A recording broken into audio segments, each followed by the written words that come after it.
कि व्यवहार अभूतार्थ कहा, दूसरी लाइन में फिर ऐसा कहा, पहले तो कहा व्यवहार में सभी अभूतार्थ है, फिर कहा भूतत्व द्वैसिदो दो शुद्ध नयो।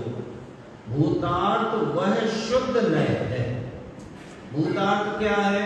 अपना त्रिकाली सत साहिर ध्रुव ज्ञायक भगवान अनादि अनंत ऐसे का ऐसा सामान्य सदृश रूप रहने वाला टंकोत्कीर्ण विज्ञान घन स्वरूप आत्मा, ये भूतार्थ है।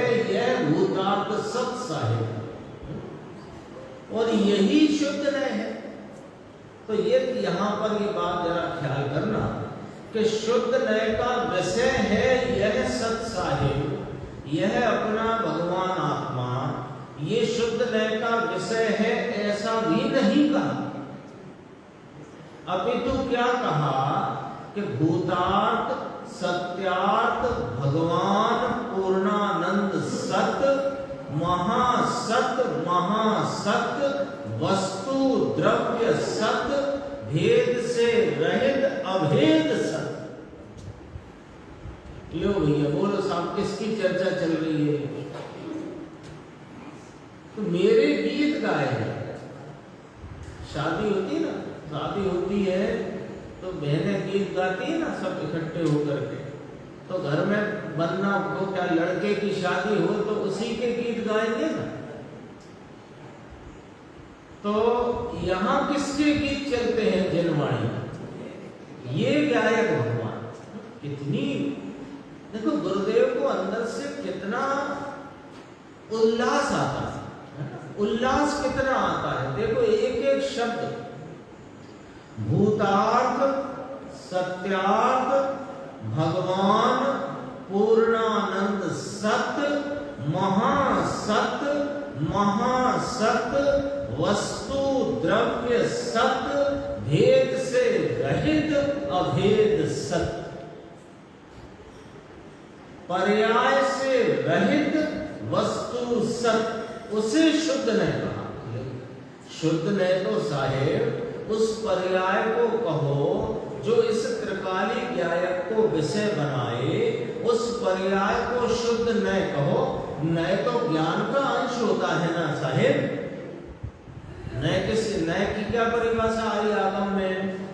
ज्ञान के अंश को न कहते। तो ये जो ज्ञान उपयोग की जो दशा इस त्रिकाली भूतार्थ सत्यार्थ सत स्वरूप महान वस्तु सत को जो विषय करे उसको शुद्ध न कहो, पर आप तो इस ज्ञायक भगवान को ही शुद्ध न कह रहे हो। उसका क्या रहस्य है महाराज? तो कहते हैं कि शुद्ध न का विषय पहले नहीं कहा।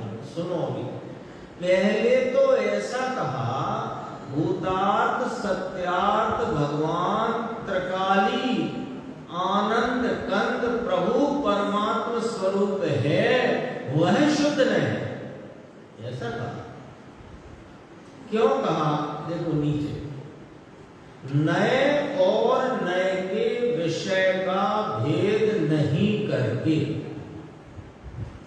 नए और नए का विषय, विषय और विषयी, उसी को दूसरी भाषा में विषय अपना ज्ञायक भगवान और उसको लक्ष्य करने वाला विषयी जो नए है, तो विषय और विषयी को अभेद कहा, नए और नए के विषय को अभेद कहा।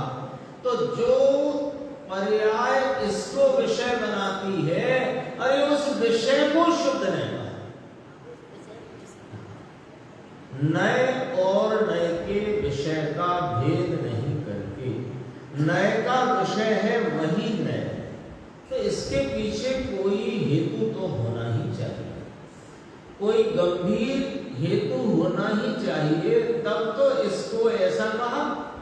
नहीं तो ये कोई अलग अलग शैलियों में कहते हो आप, हम तो उलझ जाते हैं ना भ्रांति में, भ्रम में।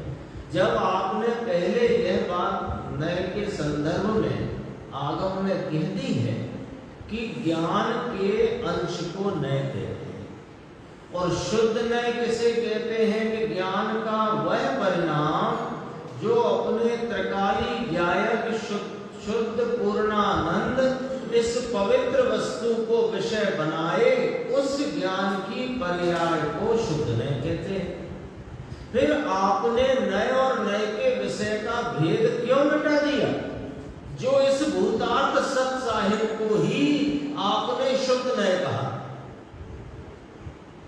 ख्याल करना बात। इसलिए सुनो कि जो शुद्ध नय है, जो ज्ञान की वर्तमान दशा है, जो इस त्रिकाली अभेद अखंड भूतार्थ सत साहिब को विषय बनाती है, वह दशा निमित्त आदि भावों का लक्ष्य छोड़कर, राग आदि का लक्ष्य छोड़कर, गुण भेद पर्याय भेद का भी लक्ष्य छोड़ करके विषय बनाती। समझना बहुत बारीक पॉइंट है और उसका हेतु सामने आ जाएगा। विषय विषयी को एक क्यों कहा कि ये जो विषयी है, ये जो शुद्ध नय की परिणति है, ये जो शुद्ध नय माने ज्ञान का वर्तमान वह परिणाम जो भूतार्थ सत साहिब को विषय कर रहा है, वो कैसे कर रहा है कि निमित्त का लक्ष्य छोड़कर,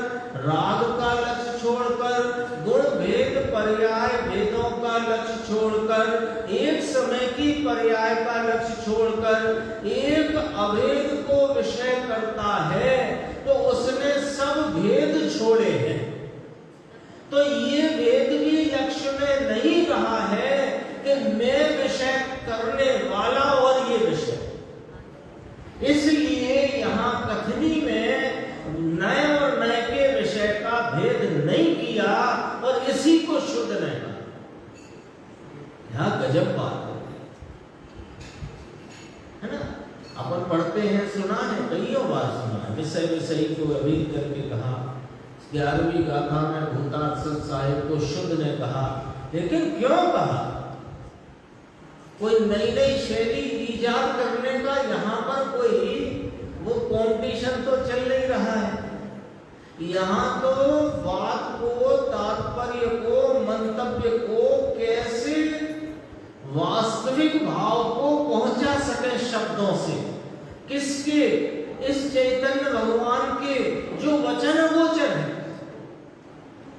जो वचन अगोचर है उसका एकदम जहां तक नजदीक तक का भाव वचन से कहा जा सके, ये शैली लेते।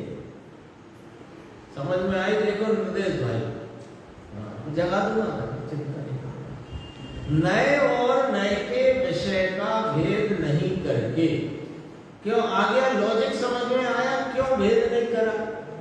कि जिस नए ने अपने चैतन्य भगवान को विषय किया, वो कैसे करके किया कि निमित्त का लक्ष्य छोड़कर, राग का लक्ष्य छोड़कर, गुण भेद पर्याय भेद का लक्ष्य छोड़कर, अरे एक समय की पर्याय का भी लक्ष्य जिसने छोड़ा है, अरे उसने वास्तव में ये लक्ष्य भी तो छोड़ा है कि मैं विषय करने वाला और ये विषय। ये है उसका लक्ष्य। ये लो, ऐसी बात है।